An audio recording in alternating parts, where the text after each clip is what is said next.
repletur corda filiarum, et tui amoris in signum accende, et vita spiritum tuum et pria voluntur. Oremus Deus qui corda filiarum Sancti Spiritus illustrazione periculisti, da nobis genialum spiritu recta sapere Deo sempre consolazione gaudere, per Christum Dominum nostrum. Ave Maria, gratia plena, Dominus tecum, benedicta tui mulieribus et benedictus fructus ventris tui, Iesus.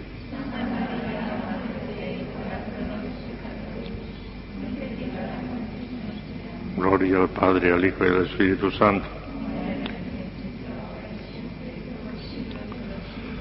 Reina del Santísimo Rosario, San José, Santo Padre Domingo, Santa Catalina de Siena, Santa Teresa de Jesús. Bueno, pues como estamos de fiesta hoy, voy a comenzar contándoles un cuento. Como resulta que soy tan desmemoriado, no me acuerdo, esta mañana me ha dicho, ¿cómo se llama? Ramón, que el cuentecito que les traigo esta mañana había contado, que la ordenación sacerdotal que ya se le había contado a ustedes. Bueno, pues es posible que el cuentecito que les voy a contar ahora, ya se lo he contado también a ustedes, pero vamos a recordarlo, está bien. Me acuerdo, eso sí que me acuerdo, que lo cuenté en Nueva York. Yo hablaba en español, pero había uno que me traducía simultáneamente y la gente lo oía en inglés, porque tenían auriculares, pues. Yo hablaba en español y ellos lo oían en inglés. Y les gustó mucho. Sí, voy a contar eso. Enseguida que empiece usted dirá, ya sabemos cuál es. Pues si es que lo he contado, no sé. Érase una vez, es una novelita muy corta, y además es una novelita que a ver a ustedes que fea es, que absurda, que ridícula, no tiene sentido. Una novelita que no ha sido escrita por nadie, ni lo será jamás, nadie. Pues dice esa novelita que, bueno, era una vez, así empiezan todas, había un rey, un emperador, que vivía en su imperio, como es natural, y tenía muchos súbditos. Y le querían mucho, porque más que un tirano, más que un emperador, era un padre. Les quería mucho a sus súbditos y los hijos les querían mucho a él. Pero resulta que un día uno de aquellos súbditos cometió un crimen tan horrendo, con todas las circunstancias agravantes habidas y por haber, que no había por dónde cogerle. Entonces cayó en manos de la justicia, y como es natural, la justicia le condenaron a muerte.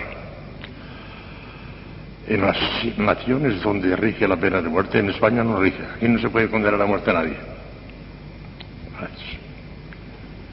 Pero donde existe la pena de muerte, tiene que refrendarla al jefe del Estado, tiene que firmarla el rey o el jefe del Estado, si no, no se puede ejecutar. Entonces, el Tribunal Supremo de aquella nación le llevó el documento al rey, al emperador, para que lo firmara, la sentencia de muerte. Y eso yo no lo firmo eso. Señor, vos sois el dueño de las vidas y de las haciendas. Si no lo queréis firmar, pondremos en libertad inmediatamente a ese criminal y ya está.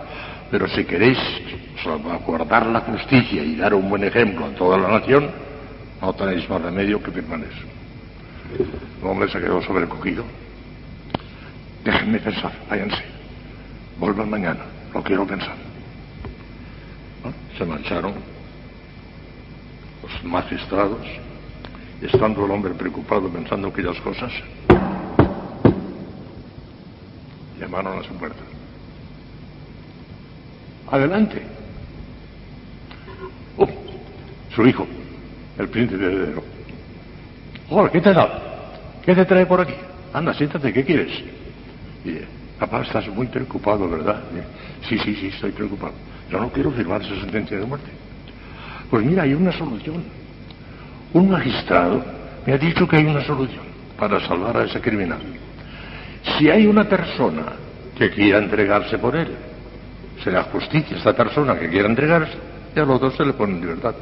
El rey lanzó una carcajada y yo dije, hijo mío, ¿pero a quién se va a ocurrir ofrecerse para ese criminal? ¡Yo!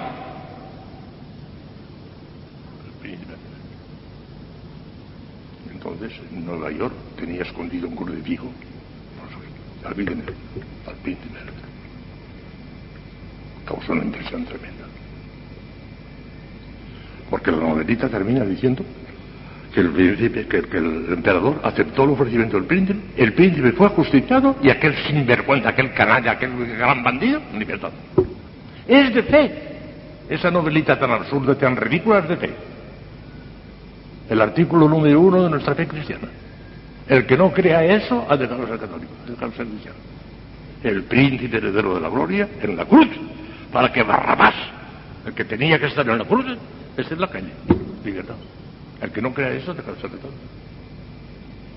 Eso es más asombroso. Ayer les dije que lo que les iba a decir hoy era más asombroso que los y es verdad. Es más asombroso que la gracia, que la inhabitación de la Santísima Trinidad, que la cuesta. No, pues todo eso no le costó nada.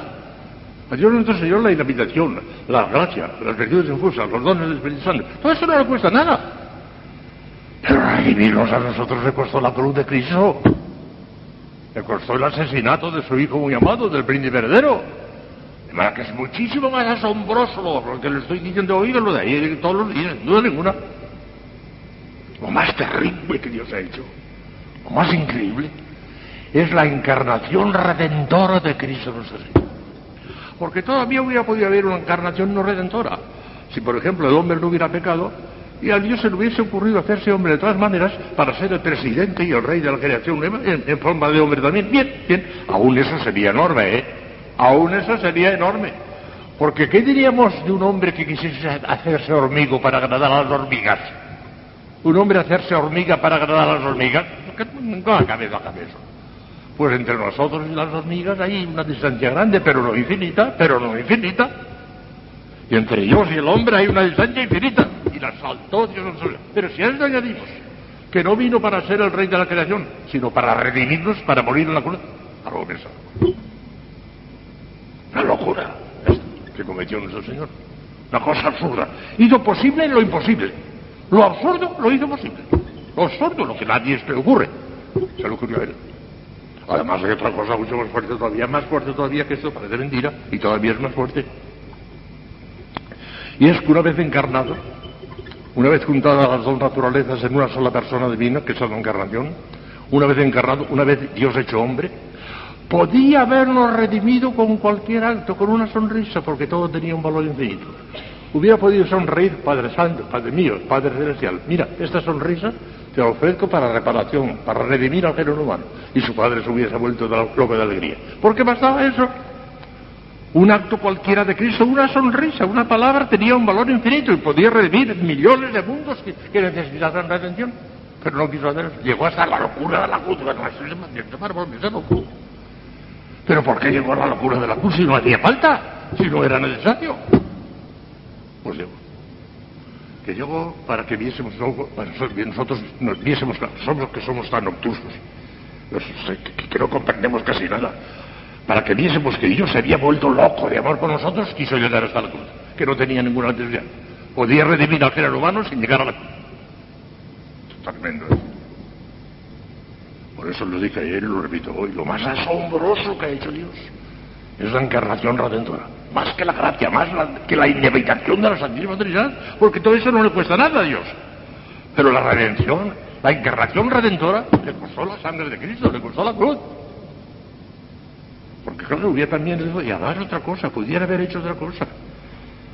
Aquel magistrado que fue a decirle al príncipe que si quería la justicia tenía que hacerlo así, entonces podía haberle dicho al Señor: vos sois el dueño de las vidas y de las haciendas, si queréis podemos en libertad enseguida, ya está.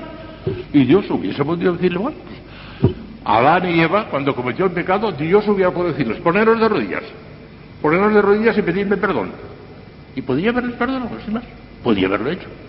Pero si por razones de su infinita sabiduría quiso que la reparación fuese en justicia, no tan regalada como decir ponte de rodillas, sino en justicia, entonces si quería justicia, como la distancia que hay entre nosotros y Dios es infinita, si quería rigurosa justicia, no tenía más remedio que hacerse hombre. No tenía otro remedio. Y hizo la justicia.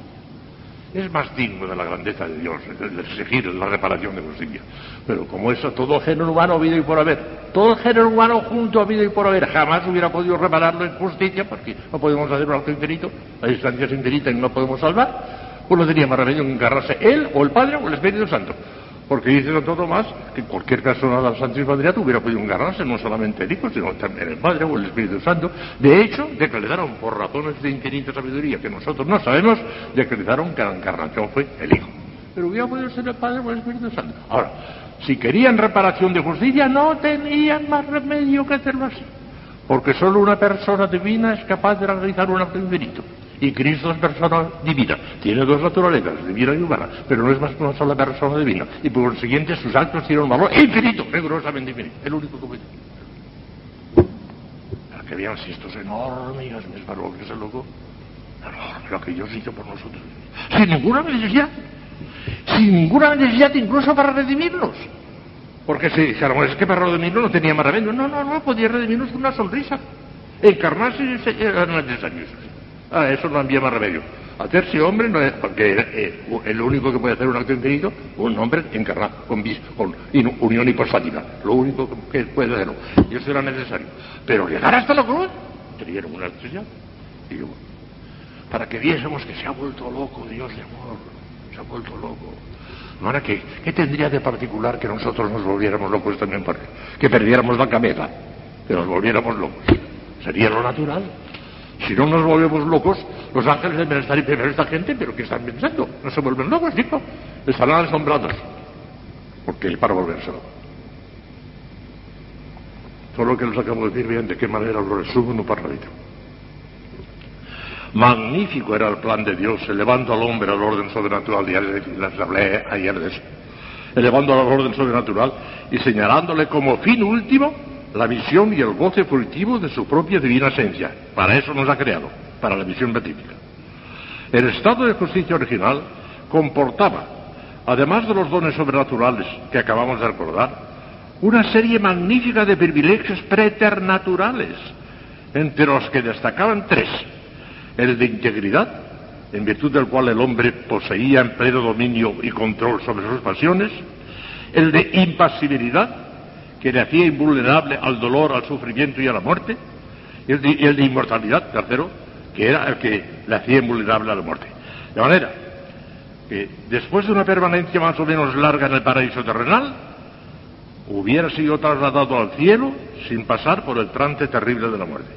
Todos estos dones y privilegios hubieran sido transmitidos a todos los descendientes de Adán y Eva por vía de generación natural.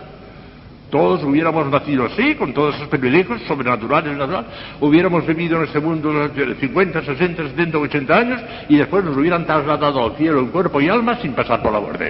Este era el plan de Dios maravilloso. Lo que pensó Dios con nosotros. ¿Y cómo permitió lo que permitió?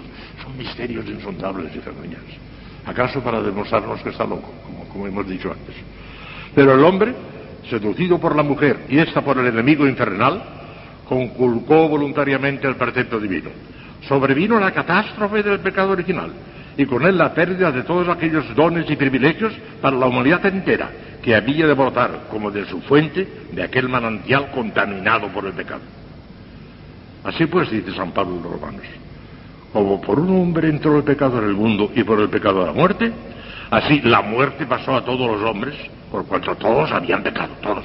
¿Cómo todos habían pecado? Y solamente pecó Adán y Eva, no, todos. Todos, porque toda la humanidad entonces era Adán y Eva, nada más, no había nadie más. Era toda la humanidad la que pecó en ellos. Estamos contenidos allí en germen todos, porque todos hemos partido y somos hijos de Adán y Eva, todos. Por consiguiente, allí estaba la humanidad entera, y en ese sentido, de alguna manera, pecamos ya todos en Adán y Eva, se contaminó la humanidad entera, porque no había más humanidad que esa. Si además de Adán y Eva hubieran vivido, por ejemplo, en otra familia, otra familia, y esos no hubieran pecado, los descendientes de Adán y Eva hubieran heredado el pecado original, pero los otros que no habían pecado no. Pero es que como no había nadie más que nosotros, toda la humanidad pecó. Estábamos enterrados como en germen en ellos, y por eso dice San Pablo, pecaron todos. Y por eso todos los niños nacen en pecado original, porque son hijos de Adán y Eva, se acabó, ya está, y lo tienen, no lo han cometido ellos, vaya, lo cometieron en Adán y Eva, ellos no, pero en Adán y Eva, y por eso nacen en pecado original. La catástrofe, humanamente hablando, no tenía remedio posible. En virtud de la distancia infinita que separa al hombre de Dios, la humanidad era absolutamente impotente para reparar la deuda contraída por el pecado y restablecer de nuevo su amistad sobrenatural con Dios. Pero Dios, en su infinita misericordia, decretó la encarnación del Verbo con finalidad redentora. La segunda persona de la Santísima Trinidad, que hubiera podido ser también la primera o la tercera, pero fue la segunda, tomaría carne humana. Y al conjuntar bajo una sola personalidad divina las dos naturalezas divina y humana, como hombre, nuevo Adán, podría sufrir en representación de la humanidad entera. Y como Dios, podría ofrecer al Padre un sacrificio de valor infinito, muy superior de suyo a la deuda contraída por el pecado de la humanidad. Por eso dice San Pablo, que donde abundó el pecado, sobreabundó la gracia. Y la Iglesia se atreve a decir en la liturgia pascual: oh, ciertamente necesario pecado de Adán, que por la muerte de Cristo fue borrado. Oh, feliz culpa, en la vigilia pascual lo cantamos. Oh, feliz culpa que mereció tener tan grande Redentor. Bendice al pecado la Iglesia, porque gracias al pecado tenemos al Redentor. Esto es tremendo. Este beneficio de la redención es la manifestación más impresionante, más asombrosa del amor de Dios hasta los hombres. Y es de tal magnitud que si no constara de manera tan clara e inequívoca en la divina revelación, constituyendo el primero y el más grande de los dogmas de la fe cristiana, no podríamos creerlo. Una locura. ¿Quién iba a creer eso? Es el dogma primero de nuestra fe, el mío. O lo creemos o hemos dejado de ser cristianos. Ya está. ¿Qué hombre de sano juicio hubiera podido imaginar jamás que un poderoso emperador entregara la muerte con crueles suplicios a su hijo único, el príncipe heredero, para salvar la vida de sus súbditos perversos e ingratos? Pues eso y mucho más que eso dio Dios en favor del hombre pecador, precisamente cuando éramos todavía pecadores, es lo que dice San Pablo, asombrado. Porque habla San Pablo a los romanos, porque cuando todavía éramos débiles e impotentes, Cristo a su tiempo murió por los impíos. En verdad, apenas habrá quien quiera morir por un justo. Sin embargo, puede ser que hubiera alguno por uno bueno. Pero Dios probó su amor hacia nosotros de tal manera en que, siendo pecadores, murió Cristo por nosotros. El colmo. Más asombroso que se pueda pensar. Ya sé que esto seguramente que el cuentecito ya lo habían oído ustedes, ¿verdad? Ya lo habían oído. Pero en fin, ¿no lo habían oído? Bueno, en Nueva York les causó una impresión tremenda porque además hice ese espectacular. Yo tenía escondido un crucifijo grande. Y cuando dije, la novelita termina diciendo que el príncipe heredero fue justiciado y el otro fue puesto en libertad. Aquí tienen al príncipe heredero. Y enseñó el crucifijo a la gente. Una impresión terrible. Está llorando. No lo había oído. Pues Dios mío. Les habrá impresionado, claro, porque es impresionante, claro. En Nueva York causó que una impresión tremenda. La visión después parece que nos ha abrumado, pero tiene razón, ¿verdad? Yo ya no le he hecho esto, ya digo, si hubiera sido una encarnación no redentora, para ser el rey de la humanidad, pero sin sufrir nada, no redimir porque no había pecado de la humanidad, todavía eso sería enorme, porque que un hombre se haga hormiga, eso no cabe en la cabeza, y se hizo Dios hormiga. Pero que además sea muriendo en la cruz, vamos, ya no tiene nombre.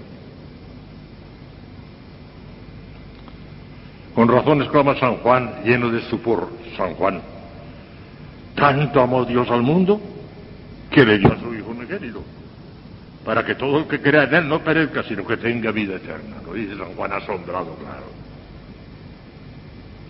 Y la Santa Iglesia, en la liturgia del Sábado Santo, exclama: de nada nos sirviera haber nacido si Él no nos hubiera redimido.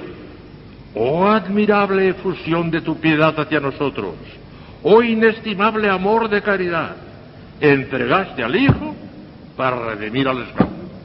Lo dice la Iglesia en la liturgia del Sábado Santo. Barrabás es el que tenía que estar en la cruz, en la calle, y nuestro Señor en la cruz. Asombroso, no hay nada más grande. Mira, el misterio del Rosario, yo creo que todos son importantísimos, es la vida y muerte y resurrección de nuestro Señor Jesucristo, pero hay su jerarquía. En los misterios gozosos, el principalísimo de todos ellos es la encarnación del Verbo, primero. Y de ahí arranca todo lo que acabamos de decir. La encarnación es más importante. En los dolorosos, todos son importantes, pero el colmo llegó en la crucifixión. ahí me entretengo sobre todo en la crucifixión, que es el más importante de los 5 misterios dolorosos. Y en los gloriosos el más importante, que es la base y fundamento de toda nuestra fe, la resurrección de Cristo, más importante. ¿Vale? Encarnación, crucifixión, resurrección, los 3 principales misterios del Santo Rosario. Todavía hay algo más que añadir, aunque lo que les he dicho es impresionante. Dice Santo Tomás, el doctor angélico, que son 10 las principales ventajas o utilidades que trajo al mundo la encarnación del Verbo, 5 de las cuales se ordenan a promovernos del bien y las otras 5 a apartarnos del mal. Está genial Santo Tomás. Ahora van a verlas, aunque sea brevemente, las 5 que nos llevan al bien y las 5 que nos apartan del mal en virtud de la encarnación del Verbo. En orden a promovernos al bien. Primera, Santo Tomás enseguida se fija en lo principal, las virtudes teologales, esperanza y caridad. Primera, nos aseguró firmemente en la fe, que se certifica más y más por el hecho de creer al mismo Dios encarnado que nos habla directamente. La primera, en la carta a los Hebreos, San Pablo o el que lo haya escrito, porque ya saben ustedes que se duda que sea de San Pablo, pero bien, es la carta inspirada por Dios y está en la Escritura. Pero hasta ahora se creía que era de San Pablo, pero parece que hay fundamento para pensar que no la escribió materialmente San Pablo. Pero en fin, es una carta revelada por Dios. Y empieza así: al principio Dios nos habló con los profetas y demás, pero en estos últimos tiempos nos ha hablado con su Hijo muy querido. Y nos confirman la fe, porque aquella fe que ya teníamos por los profetas, nos las confirma con su propia palabra por el Hijo de Dios. Es la confirmación de la fe definitiva. Segunda razón, nos confirman la esperanza, al poner tan claramente de manifiesto la infinita misericordia de Dios para con el hombre pecador. ¿Qué podemos esperar de la misericordia de Dios después de esta locura tan grande que hay? Los demás ya no tienen importancia, para que podemos estar tranquilísimos de que tendremos misericordia de Dios. Tercera, nos inflaman la caridad, claro, que encuentra su mayor excitante en la contemplación de un Dios encarnado y crucificado por nuestro amor. No me mueve, mi Dios, para creerte el cielo que me tienes prometido, ni me mueve el infierno tan temido para dejar por eso venderte. Tú me mueves, Señor. Muéveme al verte clavado en una gloria encarnecido. Muéveme al ver tu cuerpo tan herido. Muéveme tus afrentas y tu muerte. Muéveme, en fin, tu amor, Señor. Y en tal manera que aunque no hubiera cielo, yo te amara. Y aunque no hubiera infierno, te temiera. No me tienes que dar porque te quiera. Pues aunque lo que espero no esperara, lo mismo que te quiero, te quisiera. ¿No saben todas ustedes de memoria? Y es maravilloso, es un acto purísimo de amor, pensando en el crucifijo. Díganlo con toda el alma eso. Es un acto de amor purísimo. Cuarta, nos da ejemplo de sublime de todas las virtudes. Oh, Dios mío. Todos los santos nos dan ejemplo de alguna virtud, pero Cristo nos la da de todas las virtudes. Hay santos que entre sí no se parecen, unos van por un lado y otros por otro, pero todos se parecen a Cristo, hombre. Entre sí no se parecen, pero a Cristo todos. ¿Por qué? Porque Cristo tiene infinidad de matices, tiene todas las virtudes en grado infinito, y por consiguiente, de cualquier manera que se le imite, es siempre en torno a Cristo todo. Abismo de todas las virtudes. Decimos en la letanía del Sagrado Corazón, que yo tengo la devoción de decirla todos los viernes del año. La letanía del Sagrado Corazón, una de las invocaciones, Corazón de Jesús, abismo de todas las virtudes, ten piedad de nosotros. Y quinta, son 5, nos he dicho, nos dio la máxima participación de su divinidad a través de la humanidad de Cristo. San Agustín tiene un rasgo genial como tantos otros, y dice: Dios se hizo hombre para que el hombre se hiciera Dios. Nos tiran envidia los ángeles, porque Dios no se hizo ángel. Pecaron los ángeles y el infierno, y no han tenido redención. No se ha hecho ángel para redimirlos. Pecaron los hombres y el Señor tuvo compasión de nosotros, y se hizo hombre. Y como la humanidad de Cristo está infinitamente por encima de los ángeles, nos tienen envidia. En sí misma la naturaleza angélica es superior a la naturaleza humana, pero la naturaleza humana en Cristo es infinitamente superior a todos los ángeles de por haber. Nos tienen envidia, santa envidia, adorando a Cristo. Que 5 manifestaciones para llevarnos al bien, pero hay otras 5 para apartarnos del mal. Primera, nos libró de la esclavitud del demonio. porque por la encarnación del Verbo, la naturaleza humana es más digna de veneración que la misma naturaleza angélica, con la cual nos quitó la ocasión de idolatría y veneración de los demonios, porque hay paganos que idolatran y veneran a los demonios. Comprenden que hay un espíritu que le tienen miedo porque es el dios del mal, es el demonio, ¿verdad? Y le veneran porque tiene mal. Cristo nos quitó esa preocupación. Nos evitó la posibilidad de caer en la idolatría imposible, nos libró de la esclavitud de Satanás. Segunda, nos enseña la dignidad de la naturaleza humana, santificada por el Verbo, y con ello la necesidad de no profanarla por el pecado. San León, en el oficio de Navidad, dice: reconoce, cristiano, tu dignidad, y hecho partícipe de la divina naturaleza, no quieras volver a la vileza de tu antigua condición. Claro, como nos dignifica. Tercero, nos quita la presunción, fuente de muchos pecados, porque la encarnación del Verbo se hizo sin ningún mérito de nuestra parte ni del propio Cristo, sino por pura misericordia de Dios. Ya saben ustedes que Dios, al predestinar a Cristo para la redención de la humanidad, no tuvo en cuenta los méritos que iba a realizar. Bueno, no, a priori, sin más, como todas nuestras predestinaciones, se hacen sin tener en cuenta los futuros méritos, porque Dios quiere, por pura misericordia, ¿se acabó? Y la predestinación de Cristo no fue así, también fue así, no teniendo en cuenta los méritos que iba a contraer, sino porque Dios quiso, ¿verdad? Puramente gratuito. Nos quita la presunción porque nos la da gratuitamente. Tercero, nos quita la soberbia, origen de todos los pecados, porque el Verbo encarnado, Jesucristo, nos dio el más sublime ejemplo de humildad que jamás dieron los hombres. Aprended de mí, que soy manso y humilde de corazón. Estoy por decirles que el único verdaderamente humilde que ha habido en este año, en este mundo, más que la Virgen María, el más profundamente humilde fue Cristo. ¿Por qué? Porque él, que tenía una sabiduría infinita como Verbo de Dios, sabía que entre su divinidad y su humanidad, en cuanto a Dios y en cuanto a hombre, había una distancia infinita. Y esa distancia infinita estaba tan entrañablemente unida que había una unión hipostática. Dos naturalezas distintas por una sola persona divina. Y esa naturaleza humana, unida hipostáticamente al Verbo, se sentía atemorizada ante el pecado, atemorizada por la infinita distancia que había. Estaba sometido a una profundísima humildad. Cristo, en cuanto hombre, estaba de rodillas día y noche delante de él mismo en cuanto a Dios. La unión hipostática le sumergía en una humildad como ni la Virgen pudo conseguirlos. Porque la Virgen no tenía las luces de nuestro Señor. Fue humildísima también, le dio muchas luces al Espíritu Santo, pero no tanto como Cristo. Cristo estaba abrumado de humildad, estando hipostáticamente unido al Verbo, y por eso mismo, porque estaba hipostáticamente unido al Verbo. Y quinta y última razón, nos libró totalmente del pecado, al satisfacer Cristo por nosotros y aplicarnos el fruto de su redención de una manera superabundante. La deuda quedó superpagada, infinitamente pagada, porque el pecado de la nieve de toda la humanidad será todo lo grande que ustedes quieran, pero no es infinito. Y en cambio la reparación fue infinita, que le devolvió a Dios más gloria que le había arrebatado toda la humanidad pecadora, más. Como se ve, el beneficio de la encarnación del Verbo y redención del género humano escapa en absoluto a toda ponderación. Es una cosa asombrosa. Llenó el mundo de bienes y destruyó todos los males que pueden apartar al hombre del fin sobrenatural, que es la eterna bienaventura. Y hoy no les digo nada más, porque esto es abrumador. Si lo piensan bien, tienen para 100 años. Hombre, pues me alegro de que no hubieran escuchado nunca ese cuentecito, porque es impresionante, efectivamente. Piénsenlo para que vean. Y piensen sobre todo que hay que responder como con ese soneto que les he recordado también. No me mueve mi Dios para caer. Porque hay sobre el tanto.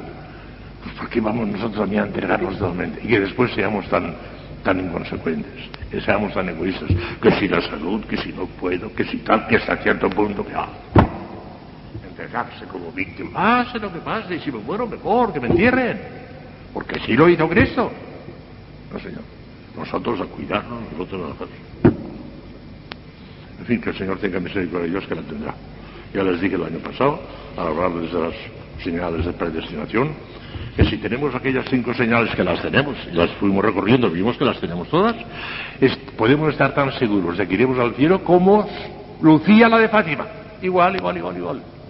Porque la Virgen, al decirle que iba a ir al cielo Lucía, no hizo más que ponerle una guinda encima de esas 5 condiciones, que las tenemos las 5, como ustedes saben, que les demostré bien a don Basilio, le causó una inversión tremenda.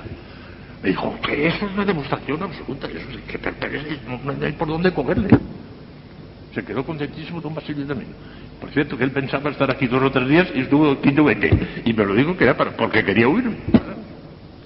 Ya, Dios que hace las cosas. Anda. Voy a ver si hoy logro poner el sagrario.